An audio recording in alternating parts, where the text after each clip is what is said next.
సాహిత్యాల విషయంలో కూడా కొంచెం ట్రెడిషనల్గా ఉండే ఇళ్లలో ఈ సాహిత్యం పాడద్దు పాడించద్దు అని కూడా కొన్ని ఆంక్షలను చెప్పను, కానీ కొన్ని నియమాలు ఉంటాయి. సో ఆ నియమాలు అంటే ఉదాహరణకి రొమాంటిక్ డ్యూయట్స్ ఒక దశకంలో అయితే బాగా సాహిత్యాలు కొద్దిగా శృతి మించి కూడా మనం ఉన్నాయి, ఎప్పుడూ ఉన్నాయండి. అంటే మరీ ఇప్పుడు సపోజ్ నేను అన్నయ్య పాడుతున్నాను అనుకో, అసలు నేను అన్నయ్య డ్యూయట్ పాడేటప్పుడే నేను బుక్ ఇలా అడ్డం పెట్టుకుని పాడేదాన్ని. నాకు మొహమాటంగా ఉండేది చాలా. తర్వాత తను చెప్పేవాడు, ఇలా అయితే ఎలా పాడగలుగుతాం, అప్పటికి ఇంకా అంత పెద్దగా ట్రాక్ సిస్టమ్ లేదు కదా, అలా ఉంటే పాడొచ్చు, ఇద్దరం కలిసి పాడాల్సి వచ్చినప్పుడు నువ్వు అలా ఉండకూడదు, పాటగా తీసుకో అని. లక్కీగా ఏంటంటే మా ఇద్దరికి అలాంటి సాంగ్స్ రాలేదు. అవును, ఇద్దరికి అంత భయంకరమైన సాహిత్యం ఉన్నవి లేవు. ఒకవేళ 1-2 వచ్చినా కూడా తను ఏం చెప్పాడంటే మేము ఇద్దరం పాడడం, ఇది మీరు వేరే వాళ్ళ చేత పాడించేసే అని చెప్పేసేవారండి. అబ్బా, అసలు మీ ఇద్దరం తను పాడదు, మీరు వేరే ఇంకెవరి చేతన్నా పాడించుకోండి అని చెప్పేసేవారనమాట. ఆ ఇబ్బంది ఎప్పుడు నాకు అంతగా రాలేదండి. సపోజ్ ఇంకొంచెం ఏదైనా నాకు నా నాలెడ్జ్కి తెలిసి ఏదన్నా కొంచెం బాగాలేదు ఇక్కడ అంటే నేను కొంచెం ధైర్యంగానే చెప్పేదాన్ని, ఇది బాగాలేదండి నాకు ఇబ్బందిగా ఉంది అని. అప్పుడు కొంచెం మన మాటను కూడా వినేవాళ్ళండి. అప్పుడు మీరు వదులుకోవడం కూడా పెద్ద విషయం, అంటే అవకాశం కదా. అవును అవును. అంటే మీరు దేనికి ప్రాధాన్యత అంటే వస్తున్నాం అప్పుడే కదా మేము కూడా వస్తున్నాం, ఒక సాంగ్ వదులుకోవడం అంటే అది చాలా పెద్ద విషయం. ఎప్పుడైనా చూపుకుంటుందా ఇప్పుడు తలుచుకుంటే? అంటే మంచి పనే చేశాను అనిపిస్తుంది. చాలా గొప్ప విషయం అండి, నా కళ్ళలో నీళ్ళు వస్తున్నాయి మీరు చెప్తుంటే. ఎందుకంటే నాకు ఎప్పుడు మీలో ఒక గుణం, ఇది వ్యక్తిగతం అయితే ఏమనుకోకండి, కానీ అన్నయ్య గీసిన గీత నేను దాటకూడదు, అన్నయ్యకి తగ్గట్టుగా నేను ఉండాలి, అమ్మ నాన్నకి తగ్గట్టు ఉండాలనే ఆ చక్కదనం మీలో కనిపిస్తుంది. అంటే అన్నయ్య కూడా ఎప్పుడు కూడా నువ్వు ఇలా ఉండాలని ఎప్పుడు చెప్పలేదండి. తన్ని చూసే మనకు అర్థమైపోతుంది, తన ఒక్క చూపుతో ఇది నచ్చింది నచ్చలేదు అని తను మనం గమనించి చెప్పేసేయచ్చు. మన బిహేవియర్ ఎలా ఉన్నప్పుడు తను ఒక చూపు చూశాడంటే సేమ్ మా మదర్ అనమాట, ఓకే అర్థమైపోతుంది తనకు నచ్చలేదు, తనకు నచ్చినట్టు మనం ఉండాలి. అంటే చాలామంది అంటారు, అంటే మీ ఇండివిజువాలిటీని వదులుకోవడం కదండి అది, బాలుగారు చెప్పినట్టే మీరు ఉండాలి, ఆయన పద్ధతిలోనే మీరు ఉండాలి. నేనేం నష్టపోలేదు కదండి, నేనేమి నష్టపోలేదు. నేను ఫీల్ అయితే నాకు స్వాతంత్రం లేదు, నేను ఇలా ఉండాలి అలా ఉండాలనుకుంటున్నాను అలా వెళ్ళాలనుకుంటున్నాను అంటే అప్పుడు నేను బాధపడచ్చు. నాకేమాత్రం లేదు, ఓకే నేను, ఎందుకంటే తను ఎంత కష్టపడుతున్నాడో, తను ఎంత పద్ధతిగా ఉన్నాడో, అందరితో ఎలా మెలుగుతున్నాడో అవన్నీ తన్ని ఇక్కడికి వచ్చాక, చెన్నై వచ్చాక నాకు అర్థమైంది. పెద్ద ఫ్యామిలీ మాది, ఆ ఫ్యామిలీని అంతా తనే పోషిస్తున్నారు. అలాంటప్పుడు తను ఎంత పద్ధతిగా ఉండాలి, ఎంత వర్క్ చేయాలి, డే అండ్ నైట్ వర్క్ చేసేవాడు. తను పిల్లలతో స్పెండ్ చేయలేదని అదని ఇదన్నీ అన్నా కూడా ఇంత ఫ్యామిలీ గడవాలి అంటే తను పిల్లలతో స్పెండ్ చేస్తే అవ్వదు. నేను ఆ ఫీల్డ్లోకి వచ్చిన తర్వాత ఇవన్నీ నాకు అర్థమయ్యాయి మోర్ దెన్, ఎందుకంటే మిగతా వాళ్ళందరికంటే కూడా నేను తనతో ఎక్కువ స్పెండ్ చేశాను. సో నాకు అప్పుడు అర్థమైంది తను నలుగురితో ఎలా ఉంటారు, ఏమన్నా ఏ ప్రాబ్లమ్స్ ఉన్నా అవి ఇంటి దగ్గర. వన్స్ స్టూడియోకి వచ్చేసాక అసలు కంప్లీట్గా బాలసుబ్రహ్మణ్యం ఆ పాటకు చేంజ్ అయిపోతాడు అంతే. సో ఇవన్నీ కూడా ప్రొఫెషనల్గా మనం ఇలా ఉండాలి, ఈ పద్ధతిలో ఉండాలి, మనలో అనవసరంగా ఒక మాట మనం మాట్లాడకూడదు, మన గురించి ఇంకొకళ్ళు మాట్లాడకూడదు అంతే. ఆ పద్ధతి అట్లా అలవాటైపోయింది తనతో ఉండి. మాటే మంత్రము పాట పాడినప్పుడు మీరు చాలా చిన్నవారు, మీరు బాలుగారు కలిసి పాడిన ఈ పాట ఇప్పటికీ స్టేజ్ మీద హిట్ సాంగ్స్లో ఇష్టపడి, నేను ఎప్పుడైనా సినిమా పాటలు నాకు అన్నీ రావు కానీ పాడమంటే ఈ పాట చాలా ఇష్టంగా ఎంచుకునే పాట. ఆ పాట పాడినప్పుడు అంత అలవోకగా, అంత పవిత్రంగా, బ్యూటిఫుల్ మెలడీ, అది రొమాన్స్ పలికించడం కూడా అంత అందంగా ఎలా పాడారండి? యాక్చువల్గా మొదట తమిళ్లో వచ్చిందండి అది. తమిళ్లో ఇళయరాజా గారు, జెన్సీ గారు పాడారు, సింగర్ జెన్సీ గారు ఉండేవారు, తమిళ్లో ఆవిడ పాడారు. ఆ పాట విన్నప్పుడు నేను చాలా ఇన్స్పైర్ అయ్యాను. ఎంత బాగుంది ఈ సాంగ్, అసలు బ్యాక్గ్రౌండ్స్ కానీ సాంగ్ కానీ, ఇట్లాంటి పాటలు పాడే అదృష్టం దొరుకుతుంది అన్నప్పుడు సీతాకోకచిలకలో ఇవాళ రికార్డింగ్ ఉందని వెళ్ళిన తర్వాత ఆ ట్యూన్ వినిపించగానే నాకు అసలు చాలా ఆనందం వేసేసింది అనమాట. ఈ పాట మనం పాడాలనుకున్నాం, మనకు వచ్చింది ఈ పాట అని. ఆ బ్యాక్గ్రౌండ్స్ మీరు ఇప్పుడు కాదు ఇంకో 10 సంవత్సరాల తర్వాత విన్నా కూడా అండి మనల్ని ఎక్కడికో తీసుకెళ్ళిపోతాయి. అప్పుడు ఇలా చేశారా, ఇంత మంచి బ్యాక్గ్రౌండ్స్ ఇచ్చారా, ఇంత బ్యూటిఫుల్గా ఒక సాంగ్ కంపోజ్ చేశారా అనిపిస్తుంది. ఎన్నిసార్లు పాడాను మీరు అన్నట్టు, ఆ పాట ఎన్నిసార్లు పాడినా కూడా మనల్ని ఒక లోకల్లోకి తీసుకెళ్ళిపోతుంది. కానీ నేను అన్నయ్య కూడా ఇద్దరం చాలా ఎంజాయ్ చేస్తూ ఆ పాటని, చాలా అందంగా రావాలి పాట అని ఒక తపంతో పాడా. నిజంగా ఆ పైకి వెళ్ళిన 2 లైన్లు తరే రే రే రే ఓ అదొకటి అందమైనది. ఇది ఒకటి థర్డ్ బ్యాక్గ్రౌండ్. ఆ పాటకంతా ఆయువు పట్టు మూడో బ్యాక్గ్రౌండ్ విజయం తరరరరరరరా. అది చాలా అద్భుతంగా ఉంటుందండి, అసలు అది బాగుంటుంది.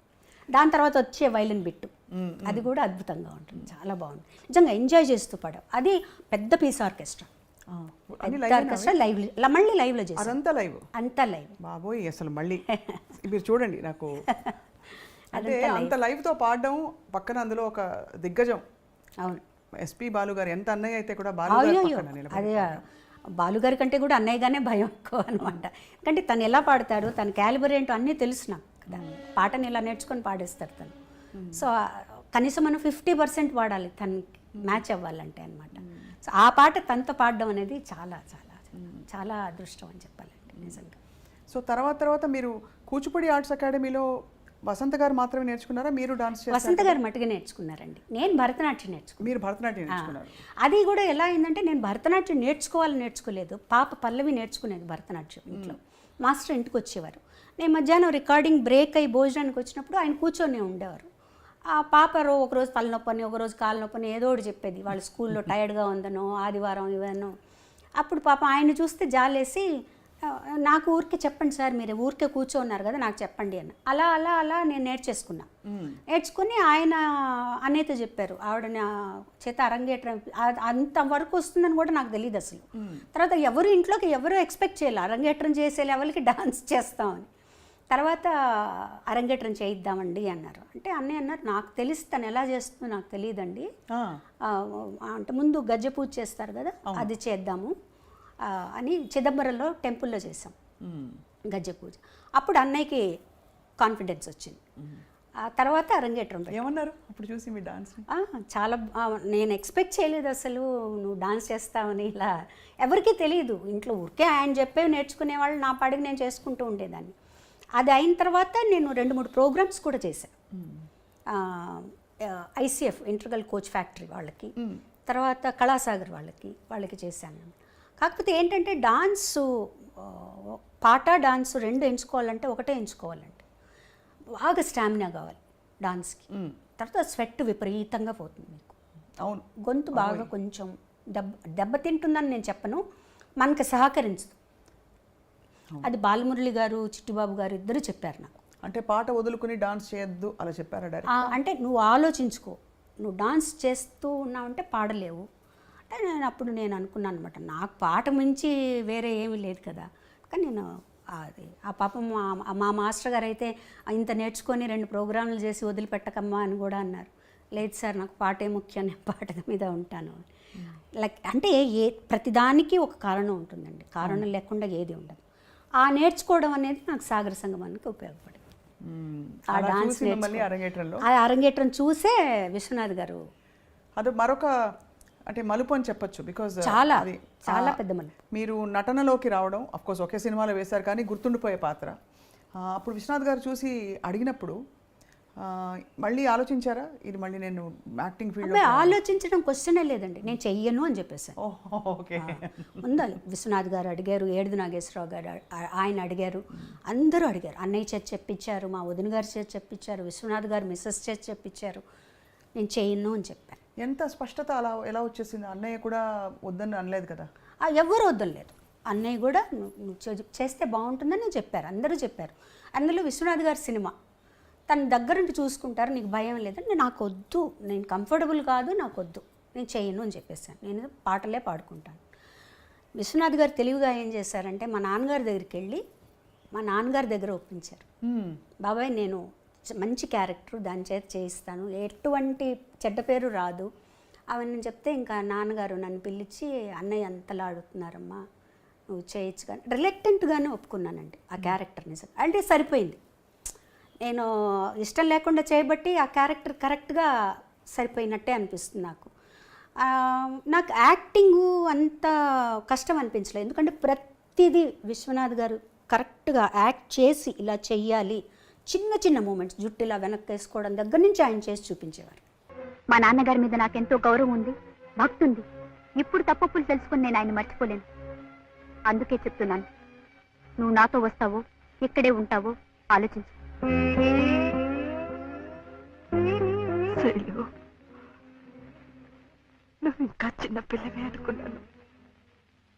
చాలా ఎదిగిపోయావమ్మా.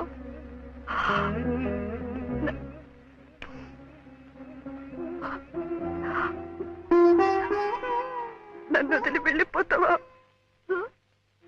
మన ఇంటి గౌరవం మనల్ని వదిలి వెళ్ళిపోయే ముందు నేనే నా జాగ్రత్త పడ్డం మంచిది. అందుకే ఇప్పటికీ మించిపోయింది లేదు. ఎవరిని కావాలనుకుంటున్నావో ఆలోచించుకో. కానీ అయినా మీరు అలా పట్టేసి, ఎందుకంటే ఆ పాత్రలో మీకోసమే ఆ పాత్ర అల్లినట్టు అనిపిస్తుంది. అది మనకి అది విశ్వనాథ్ గారిలో ఉందండి. అది అదే నేను చేసిన ఒక్క సినిమా కాబట్టి నాకు అనిపిస్తుంది ఆయనలో ఉంది అది. అంటే అఫ్కోర్స్ మనలో కూడా ఆ జీల్ రావాలి, చెయ్యాలి అని ఆయన చేస్తుంటే మనకు ఆటోమేటిక్గా వచ్చేస్తుంది. తర్వాత ఫస్ట్ నేను భయపడింది ఏంటంటే కమల్ హాసన్ గారు ముందర చేయాలి. ఇది శాస్త్రీయ నృత్యమా? కాదా? ఏ సాంప్రదాయం? ఎన్ని సంప్రదాయాలు ఉన్నాయో కూడా తెలుసా నీకు? దీన్ని భరతనాట్యం అంటారు.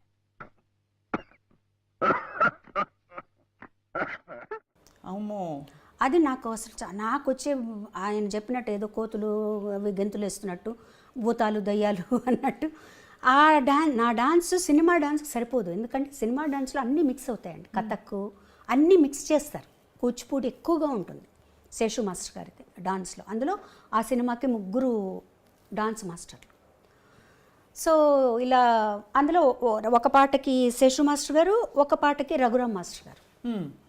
నాకు వేదానికి రఘురామ్ మాస్టర్ గారు, ఓం నమ శివాయకి శేషు మాస్టర్ గారు. శేషు మాస్టర్ గారు అయితే 1 వీక్ నాకు రిహార్సల్స్ ఇప్పించారు.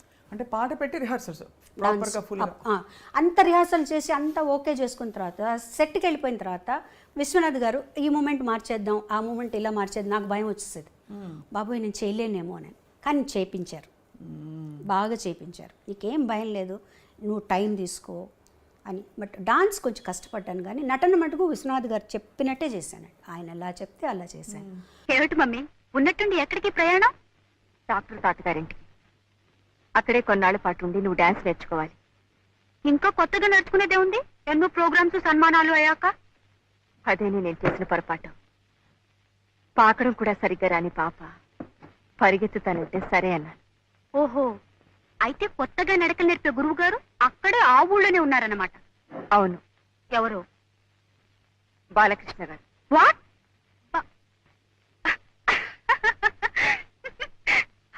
Are you joking? నీతో వెళ్ళకొడలేమిటి? కానీ టైం అయింది. నో, నన్ను గురించి అంత చండాలంగా రాసిన తర్వాత నేను వాడి దగ్గర శైలు, బాలకృష్ణ గారు నీకు గురువు గారు. ఆయన గారి దగ్గర నేర్చుకుంటాను. కానీ ఇప్పుడు వెనక్కి తిరిగి ఆలోచించుకుంటే అండి, నేను కానీ ఆ సినిమా వద్దు అనుకొని ఉంటే ఎంత మంచి పాటలను పోగొట్టుకొని ఉండేదాన్ని. అయ్యో కదా. ఎందుకంటే ఆ సినిమాలో నేను యాక్ట్ చేస్తాను అని చెప్పిన తర్వాత అన్నయ్య గారు విశ్వనాథ్ గారికి, ఇళయరాజు గారికి చెప్పారు, ఇందులో శైలజకి పాటలు ఉంటే అవి శైలజ పాడుతుంది అని చెప్పారనమాట. అప్పటికి నేను ఒప్పుకోలేదు. అదొక అదృష్టం. అండ్ అది లాజికల్ కూడా వేరే వాళ్ళు పాడతారు, వేరే వాళ్ళే పాడతారు డాన్స్ కాబట్టి లాజికల్గా కూడా పాడతారు. ఆ తర్వాత రాజా గారు ఏమన్నారంటే ఒక్క సాంగ్ తనకు వస్తుంది, అది తను పాడుతుంది, ఇంకో మంచి పాటలు కూడా ఉన్నాయి, తన చేతి పాడిద్దామని నాద వినోదము, వేవేల గోపెమ్మల వేదము పాడు. Beautiful song.